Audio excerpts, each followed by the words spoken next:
Herkese selam arkadaşlar, hepiniz yeniden hoş geldiniz. Bu videoda Bluezilla ön satış platformlarından hangisi en iyisidir bu sorunun yanıtını aramaya çalışacağız. Fakat şundan bahsetmem gerekiyor. Şimdi en iyi Bluezilla ön satış platformu diye bir şey yok. Sizin yatırımınıza göre iyi bir platform vardır. Biz de bunu arayacağız. Sizler için başlıkları hazırladım. Ekranda görüyorsunuz. Konunun hiyerarşisine göre anlatacağım. Hani o yüzden atlamayın diye tavsiye edebilirim. Bu hazırladığım konu başlıkları benim bu zamana kadar bu ön satışlarla alakalı topladığım tüm deneyimler. Bluezilla'nın içerisinde olup da kazandığım deneyimler. Yani bunların hepsini içeriyor ve bunlara göre bir konu başlıkları belirledim. Hazırsanız başlayalım. Bu tip videoların devamı için beni desteklemek isterseniz like atmanız yeterlidir. Sonraki videolardan haberdar olmak isterseniz de abone olabilirsiniz. Evet, ilk önce Bluezilla nedir? Bluezilla, BSC Pet, Ethereum Pet, ADA Pet bu gibi ön satış platformlarını illaki duymuşsunuz. Bunları çıkartan ekip. Yani hepsi bunların adı altında çıkıyor. Mesela buradan bakabilirsiniz. BSC Pet, Ethereum Pet, Tron Pet, KCC Pet, ADA Pet, NFT Launch, Velas Pet, GameZone, Pulse Pet, MetaV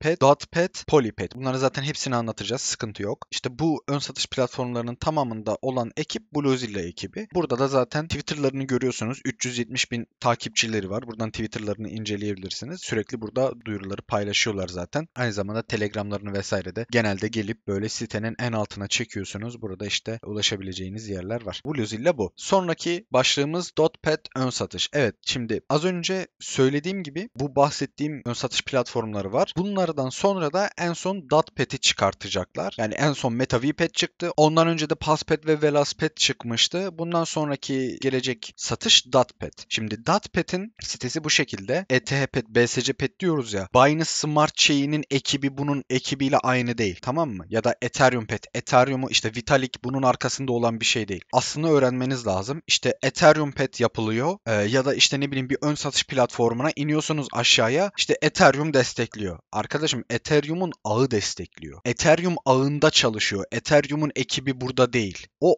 ağda çalışıyor. Şimdi o yüzden burada Ethereum Pet, BSC Pet, Tron Pet bunların hiçbiri bunun ekibinin ön satış platformlarının arkasında olan ekip değil. Ama Datpet'te şöyle bir ayrıcalık var. Datpet'i resmi olarak Kusama destekliyor. Bakın sitesine gelin. Burada Kusama'yı zaten görebilirsiniz. Aynı zamanda Datpet'in kendi Twitter'larında da şu en altlarda uyarı geçmişlerdi. Oradan da inceleyebilirsiniz. Kusama resmi olarak destekliyor. Kusama'yı bilmeyenler için Kusama 187 dolar fiyatında 69. sırada olan bir ürün. Yani bunu resmi olarak desteklemesi müthiş bir şey. Önceki Launchpad'lere göre böyle bir güzel farkı var. Aynı zamanda gelip zaten burada Twitter'larına da bakabilirsiniz. 71 bin takipçileri var. Şimdi önceden çıkan ürünlere bakıyorsunuz. Velaspet vardı mesela. Velaspet çıkmadan önce de hani ortalama bu civardaydı. İşte 170 bin takipçisi olmuş. MetaVPet'in 168 bin. Pulsepet'in 120 bin. Bu şekilde takipçileri de var. Oldukça güzel. Yani bu hype oldukça güzel. Sonraki başlığımız hemen yan ekranımdan bakıyorum. Buradaki satışlar neden çok X yapıyor? Şimdi önce bir ilk defa Bluezilla'yı görenler vardır. Buradan hemen nereye geliyoruz? Şimdi buradan hemen geliyorsunuz CryptoRank.io. Bakın bu site çok güzel bir site. Burada bir sürü bilgilere erişebilirsiniz. Ön satışlarla alakalı mesela bayağı ilginiz varsa sürekli burada bu ön satış konusuyla alanıyla ilgileniyorsanız burada çok güzel bilgiler edinebilirsiniz. Tabi diğer DeFi'larla işte borsalarla alakalı bir sürü bilgiler de var. Güzel bir site, burayı kullanın. CryptoRank'ta mesela burada geliyorsunuz. Sıralama yapılmış işte ön satışlar arası. İşte DAOmaker, biliyorsunuz DAOmaker'la da alakalı video çekmiştim. Tabi sistem değişmeden önce çekmiştim. Şimdi sistem değişti ama ondan sonra orada aktardığım yorumlar pek geçerli olmamaya başladı. Çok mantıklı gelmemeye başladı. Ama oradaki özellikler Polka Starter'da şimdi artık şu an bulunduğumuz zaman diliminde geçerli olmaya başladı. O yüzden Polka Starter videosunu da hazırlamayı düşünüyorum. Şimdi burada geliyorsunuz BSC Pet. BSC Pet'e girelim. Şimdi buradan bakalım. GameZone çıkan bir tane Launchpad'ti. Mesela kaç X yapmış all time high'ı? 236X yapmış. Anlık fiyatı 20X'te. Şimdi biliyorsunuz zaten piyasa düşmesinden bu yana ortalama altcoin'ler 5X. Tabi majör olanlar değil, yani AVAX falan 5X düşmedi elbette. Biraz daha işte minör taraf, hani çok da minör değil de orta halli diyelim. Böyle ilk 250, hani majörleri çıkarttığımızda ilk 200-250 ortalama 5X düştü. 5X düşen var, 10X düşen var. Şimdi buna da ortalama mesela 4X eklerseniz, yani piyasayla birlikte yükseldiğinde işte launchpad'ler falan getirdiğinde ortalama 80X oluyor. Güzel bir fiyat.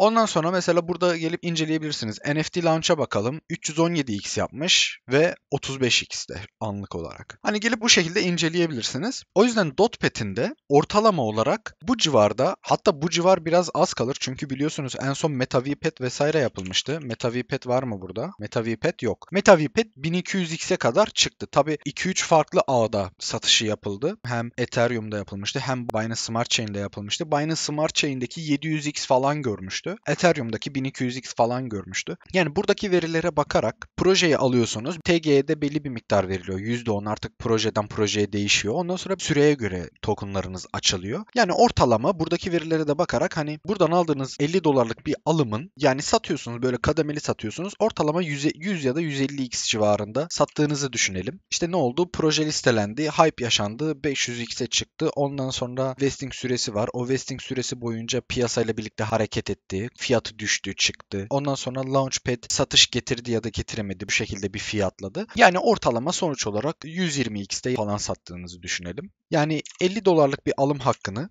150x'te ortalama satarsanız 7500 dolar şeklinde geliyor. Ya da işte hani ikisinin ortası, ortalama bir şey bakarsak 6000 dolar şeklinde geliyor. Bir de bu projeden birkaç tane aldığınızı düşünün ve şimdiki fiyattan aldığınızı düşünün. Zaten onlara da sonraki başlıklarda geleceğiz. Yani o şekilde, yani güzel bir hype olacağını düşünüyorum. Çünkü farklılıklar da var. Kusama'nın da olduğu, işte Polkadot'un biliyorsunuz en son Parachain gibi etkinlikleri de olmuştu. Hani Polkadot güzel bir ağ. Orayı iyi bir şekilde kullanacaklarını ben düşünüyorum açıkçası. Ve dediğim gibi Kusama da var. Şimdi buradaki satışlar neden çok X yapıyor? Hani bunları da anlattıktan sonra bunu toparlamış olayım. İki nedeni var bunun. Birincisi hype. Az önce anlattığım hype. Yani işte Bluezilla ekibinin çok fazla kitlesinin olması, işte diğer oluşturduğu launchpad'lerde de bu şekilde hype'ın olması. Birinci neden bu. İkinci neden ise initial market cap. Initial market cap ne demek? Şimdi piyasaya ön satışlar yapılarak ürünler giriyor, değil mi? Mesela benim önceki videolarımı izleyenler varsa hani görmüştür. Buradaki grafiği vesaire inceliyoruz. Burada token sirkülasyonuna bakıyoruz, değil mi? Token sirkülasyonunu, piyasaya ürün giriyor. Piyasaya ilk girdiği anki serbestte olan, yani satılabilir token miktarı. Mesela diyelim ki Mina'da 10 milyon. O anki Mina'nın satılma fiyatı nedir? 25 sent. 10 milyonla 25 senti çarpıyorsun. Ortalama bir fiyat elde ediyorsun. Bu fiyat sana initial market cap'i gösterir. Yani piyasaya girerkenki market cap. Ondan sonra açıyorsunuz 0.25 çarpı 10 milyon. Burada hesaplıyorsunuz. Diyorsunuz 2,5 milyon dolar market cap'le giriyormuş diyorsunuz. Bir de bunun total market cap'i vardır. Toplamı ne kadar? 2 milyar, değil mi? 2 milyar, bunu tekrar çarpıyorsunuz, 500 milyon dolar. Şimdi bu veriler size ne ifade ediyor? Şunu ifade ediyor. Bundan önceki yapılmış ön satışlarla karşılaştırıyorsunuz. Onun initial market cap kaçmış, kaç x yapmış? Öncekinin toplam market cap'i kaçmış, kaç x yapmış? Toplam market cap size uzun vade, orta vadede bazı şeyleri anlatır. Initial market cap ise ilk proje listelendiğinde all time high ile alakalı bilgiler verir. Şimdi Dotpet'e baktığımızda initial market cap'i 290 bin dolar. Şimdi MetaVPet sanırım 180 bin dolarla çıkmıştı. Yani buradaki initial market cap'leri de gelip burada az önce gösterdiğim CryptoRank.io'dan tıklarsınız, bakarsınız ICO fiyatı neymiş, initial market cap'i neymiş, bunların hepsini hesaplayabilirsiniz. Ya da zaten initial market cap'lerini Telegram gruplarında vesaire de paylaşıyorlar ya da Twitter'da vesaire de paylaşıyorlar. Oradan sosyal medya hesaplarından takip edersiniz. Yani iki tane nedeni var. Birincisi hype, ikincisi initial market cap. Şimdi bir sonraki konumuzdan devam ediyoruz. Projenin amacı. Şimdi projenin amacı, hani BSC Pet yapmışlar, Ethereum Pet var, ADA Pet, GameZone, NFT Launch, Pulse Pet, MetaVPet, Velas Pet, Tron Pet, KCC Pet, Polypet. BSC Pet, Binance Smart Chain ağıyla çalışan, ön satışları yapan bir Launchpad. Aynı şekilde Ethereum Pet de öyle. Ethereum ağında olan ön satışlara listeleyen bir Launchpad. ADA Pet, Cardano ağında olan. GameZone bir ara belki hatırlarsınız. Da hala da var. Mesela Play to Earn oyunları çok fazla var. Hani oynadıkça kazan. İşte onun biraz daha hype'lı olduğu zaman çıkmıştı GameZone ve bayağı da iyi projeler getirdi diye hatırlıyorum. NFT Launch, NFT furyası, biliyorsunuz NFT ile alakalı oyun satışların yapıldığı yer. İşte ondan sonra Passpad çıktı, MetaVPet çıktı. Metaverse, biliyorsunuz hala Metaverse hype'ının içerisindeyiz. Sonra Velaspad Launchpad çıktı. Velas da kendi ağını kurmaya yönelik ve kendi ağı üzerinde bazı şeyler yapmaya çalışıyorlar. Mesela en son Velas Doğu mu çıkmıştı? Ne, öyle bir şey çıkmıştı. Tam hatırlayamıyorum. Ondan sonra Tronpad ve KCC Pet. Zaten KCC ağı ve Tron ağı. En son zaten burada çok fazla ön satışlar yapılamadı. Çok fazla bir para akışı akışı sağlanamadı. O yüzden bu ikisini birleşip Polyped adında yani poligon ağındaki para akışıyla birleştirmeye karar vermişlerdi. Yani projenin amacı Polkadot'ta dot ağında olan ön satışları oradaki para akışını kullanmaya yönelik bir launchpad olacak ve burayı destekleyen Kusama, yani burada Kusama'nın olması gayet pozitif benim için. Tabii yatırım stratejisine de geleceğim, yani gözüm kapalı böyle girmeyeceğim. Son başlıklarda yer alıyor. O yüzden sıra sıra gidelim. Şimdi proje işliyor mu? Bu konuya gelelim. Yani Launchpad aktif mi? Şimdi bakın, BSC Pet'e gelip projeye bastığınızda bakın burada gelecek bazı projeler var. Aynı zamanda burada da yapılmış projeler var. Ama Adapad'e geliyorsunuz mesela. Adapad'e gelip buradan projelere basıyorsunuz. Yani burada daha az projeler yapılmış. Mesela MetaVP'de gelene kadar 4 tane proje gelmiş. Mesela Binance Smart Chain'e gelin. MetaVP ta gerilerde görünmüyor bile yani. Yani bunların aralarında platformun aktifliği önemli bir etken. O yüzden sizin ne yapmanız lazım? Siz burada yatırım stratejinizi belirlemeniz lazım. Ben bir tier alacağım. O tier'i uzun vadeli mi götüreceğim, yoksa siz belli bir projeye katılıyorsunuz. O projeyi alıp tier'ınızı bozacaksınız. Yani bunları gözetmeniz gerekiyor. Ve mesela geliyorsunuz Binance Smart Chain'e, ya burada çok fazla proje gelmiş. O zaman ben gideyim bu projelerin kaç x yaptığına bakayım diye gidip mesela Cryptorang.io'dan bakabilirsiniz ya da gelip burada manuel olarak tarayabilirsiniz. Mesela Ethereum Pet'te işte en son yapılan ön satışlardan bir tanesi QMOL'du. QMOL bir tane borsanın token'ıydı. 0.035'ten satıldı. Mesela şu an bile neredeyse 7-8x'te 10x'i dahi aşmıştı ve piyasa kötüyken yani satışı yapılmıştı. Buna rağmen ta 10x'i bile aşmıştı, yani ta buralara kadar gelmiş. Yani bu şekilde aktifliği mesela gözetin.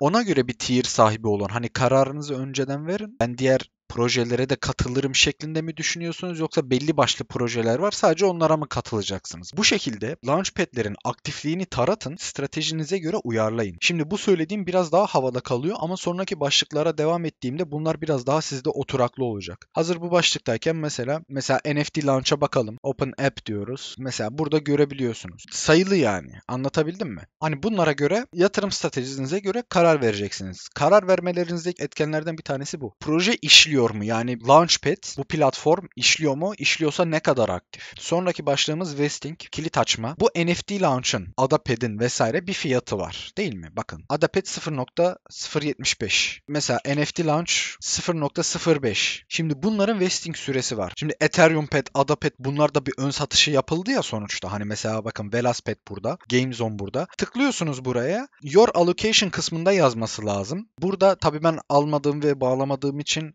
şu an görünmüyor ama Telegram gruplarına girip sorabilirsiniz. Türkçe gruplar var. Açıklama kısmına da koyarım zaten linkini vesaire. Ethereum Pad şu an 50x falan yapmış durumda mesela. Kilit açılma süresinde 50x'ten satmak isteyen bir sürü insan var. Çünkü bunu ön satıştan almış adam. O yüzden ne olur? Vesting sürelerinde belli bir dump yaşanır. Mesela Adapad'in vesting süresi bitti diye hatırlıyorum. Adapad'in vesting süresi bitti. Artık yani mesela bu fiyat 0.075 sadece Launchpad olarak, yani Launchpad'in dinamiği olarak iyi proje getirmemesi ya da hacklenmesi durumunda bir dump yaşayabilir anca. Yani bir vesting süresi yok. O yüzden seçeceğiniz platformun vesting süresini bakın bakalım ne kadar vesting süresi kalmış. Mesela 1-2 ay mı kalmış? Ya buradan artık dump yemez. Çok fazla etken var Launchpad'leri seçmeniz için. Tabii bu etkenler içerisinde çok önemli olan var, orta önemli olan var, düşük önemi olan var. O yüzden çok fazla etken var. Her birine değineceğiz. Bir sonraki başlık stake miktarı ve enflasyon. Siz mesela bir yerde tier sahibi olmak istiyorsanız gidip orada stake yapmak zorundasınız. Bu Avalanche'da da böyledir. Bluezilla platformunda da böyledir. DAO Maker'da da böyleydi. Tabii hacklendikten sonra ikinci bir seçenek getirdiler. Polkastar'da da 2 tane seçenek var. Ya cüzdanınızda tutabilirsiniz ya stake yapabilirsiniz. Farklı farklı şartları var. Ama stake yaparsanız size belli bir getiri sunuyor. Bakın AP'ye yıllık getiridir. Yani yıllık %18 bir getiri sağlayacak. Mesela sizin buraya yatırdığınız miktar 10.000 dolarlık bir miktarsa %18 demek 1.800 dolar demektir. Size bir yıl boyunca stake yaparsanız 1.800 dolar para verecek. Ama şimdi bu stake miktarıdır. İşte Adapad'de mesela burada yıllık %26 veriyormuş kazanç olarak. Bu da mesela bir etkendir. Bu işte dediğim gibi bu etkenlerden düşük önemli olan var, yüksek önemli olan var, orta önemli olan var. Buna siz karar vereceksiniz. Ve enflasyon demiştim. Enflasyon da şu. Mesela bakın Bluezilla Launchpad'ler diye burada bir tablo var. İşte Velaspad'in verilen ödül Velas'mış yine. Adapad'in stake ettiğinizde getiren neymiş? ADA'ymış. Ether stake ettiğinizde getiren neymiş? Ethereum'un direkt kendisi. Yani mesela stake ettiğinizde ödül olarak direkt kendini verenler belli bir enflasyona uğrayacak. Belli bir miktar dump yiyecek. Anlatabildim mi? Hani bu stake mantığı, enflasyon mantığı budur. Ethereum Pet'te mesela direkt olarak Ethereum veriliyormuş. Bu şekilde aynı zamanda işte burada hangi Launchpad'de hangi ürünle satın aldığınızı görebiliyorsunuz. Mesela NFT Launch'ta BUSD ile ve fee ödemesi BNB ileymiş. Ethereum Pet'te direkt Ethereum'la satın alıyorsunuz. Ethereum karşılığı ve verdiğiniz fee de Ethereum olacak. Tabi bunlara yine geleceğiz. Sonraki başlıklarda yer alıyor. Evet, birinci video başlıkları bitti. İkinci videoda görüşürüz.